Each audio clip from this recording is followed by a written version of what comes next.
playing some ragtime music. And you know it's Music in Our Schools month, and it's a great time to check out some books on music in the library. Well, we have a handful. Well, what are some that you found that are really great? I want to start because I just got done playing some ragtime music, and there are so many books in the LMC on different composers. One that I really like is Gershwin's Rhapsody in Blue. I love that song. It is a great song. You hear it in background music. You can play jazz and ragtime music that George Gershwin wrote on the piano. And it also tells you a lot about the composer in a really great way. Easy to understand, but you learn a lot out of these books. Nice. Well, one book I brought is I have some more fiction books, and this one, well, actually, this one is nonfiction. It's based on a true story. It's called Flowers for Sarajevo, and it's a brand new book. Oh, and one of the never things seen that I one. found in the library, the books we have with music, talks about how music heals people. And this is a story about in 1992 where the city of Sarajevo was bombed. And the day after the bombing took place, a cellist from the symphony orchestra came out and played a song every day for 22 days straight in memory of the victims, and it talked about how that music brought the people back to the square and healed them, and they were not going to be defeated, that they were going to come together as a community. And at the back of it, it even has a song that the author wrote. I want to check that one out. Save it for me, okay? I will. I've never seen that one. It looks great. There's some other books too that on American music. Some very famous and traditional songs like America the Beautiful. There's books on the Star Spangled Banner. We just got done with the month of February, and it was Black History Month. And we were talking about African American spirituals, and this one, Follow the Drinking Gourd, is a great one, talking about songs of the Underground Railroad. The students really knew a lot about it, and they didn't realize how important music was to helping the slaves escape to freedom. I think there's one more that I want to talk about because this is probably one of my favorite books. You can see it's falling apart. It's about different instruments, and it's called The Remarkable Farkle McBride. In 3rd grade, all the way to 5th grade, we really talk about the different instrument families of brass, string, woodwind, and percussion. And the way that this is written, it's poetry, and it has rhyme to it, and it goes through all the different instruments that the remarkable Farkle McBride wanted to play, and he played a lot of them, but he wasn't happy until he could be the conductor and conduct all the instruments. He wanted to be in charge. Yes, he wanted to be in charge, and this is a classic, my favorite. Also, Arthur. I love Arthur. Now, I've never seen this book until I was investigating this last month. It's called Arthur, It's Only Rock and Roll. The best kind of music. That's for many people. And this Arthur book, because Arthur's just such a lovable character, to combine Arthur with music is wonderful. I also have one that the 1st graders are going to be talking about. It's called Abioyo.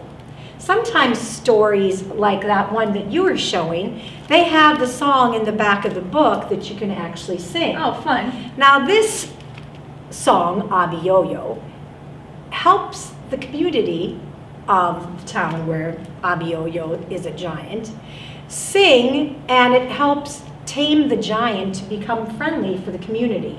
There's a book called Abioyo and Abioyo Returns, and it's a lullaby that was actually written, I think, by Pete Seeger, and it's a great song to help tell the story of Abioyo. Nice.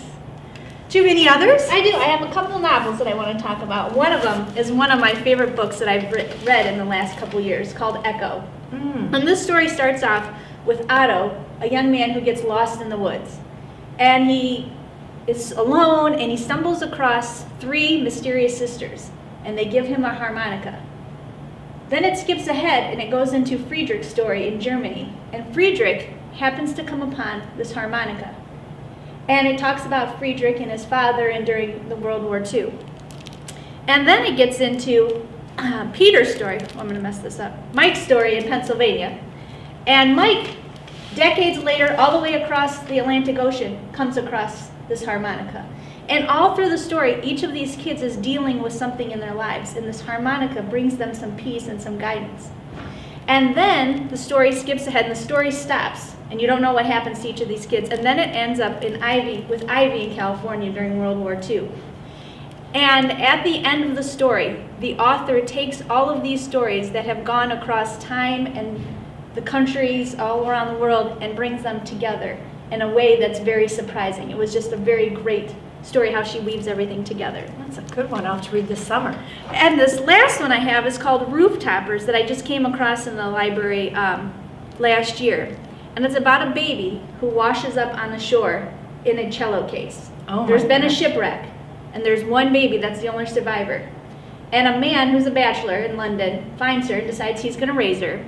And he calls her Sophie. And she's kind of raised unconventional because he's kind of unconventional. And the welfare agency decides that she's not being really raised like a girl. And they're going to take her.